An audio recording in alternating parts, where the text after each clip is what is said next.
ఈ మధ్యనే వెంకటాచలంలో జరిగిన ఒక యథార్థాన్ని మీకు విజ్ఞాపన చేస్తున్నాను. కాంచీపురం పక్కన ఉన్నటువంటి ఒక కుగ్రామంలో తోళ్లు కోసి చెప్పులు కుట్టుకునేటటువంటి ఆయన ఉన్నాడు. ఆయన చెప్పులు కుట్టి వెంకటాచల క్షేత్రంలో స్వామికి చెప్పులు ఇచ్చి కొండ నడిచెక్కి స్వామికి నమస్కారం చేసుకుని పొంగిపోయిన హృదయంతో ఇంటికి వచ్చాడు. ఇంటికొచ్చి ఇంట్లో కూర్చుంటే తన ఇంటి మేడ మీద ప్రతిరోజు అన్నం వండుకోవడానికి తినడానికి కావలసినంత డబ్బు లేక భార్య దొరికిన కాశీని బియ్యం నీళ్లలో తడిపి ఎండబెట్టి పిండి చేస్తుంది. ఆ పిండి ముద్దలన్నా చేసుకుంటారు, సంకట అంటారు, సంకటన్నా చేసుకుంటారు, అట్టుముక్కలు పోసుకు తింటారు వాళ్ళు. దానికోసం పిండి ఆరబోసింది. భార్య పిండి తీద్దామని మేడెక్కింది. ఆ పైకెక్కి చూసింది. మేడంటే వాళ్ళకి మేడ ఉంటుందా? ఆ ఉన్నటువంటి పాక మీద బట్ట లాంటిది వేసి చిన్న మంచం మీద ఆ పిండి పోసింది, కుక్కలు అవి వచ్చి తినేయకుండా. ఆవిడ మళ్లీ వెళ్లి ఆ పిండి తీద్దాం అనుకుంది. ఆ పిండి మీద ఒక పాదం కనపడింది ఆవిడకి. పద్మరేఖ, శంఖరేఖ, చక్రరేఖ, అంకుశము, అమృతపాత్ర వీటన్నింటితో కలిసి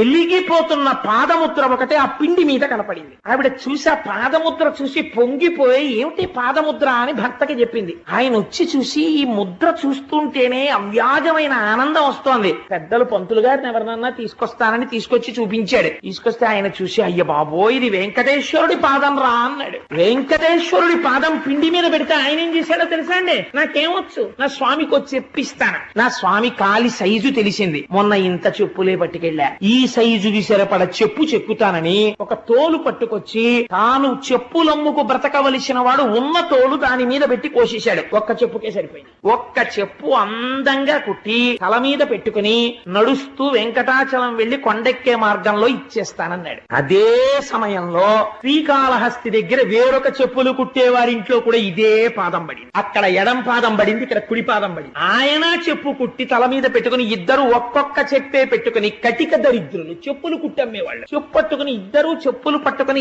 ఏకకాలమునందు కొండెక్కే మార్గం దగ్గర గుడికొచ్చారు. ఇద్దరు చెప్పులు తీసుకొచ్చి అక్కడ పెట్టారు. ఖచ్చితంగా సరిపోయే కుడి పాదానికి ఎడం పాదానికి.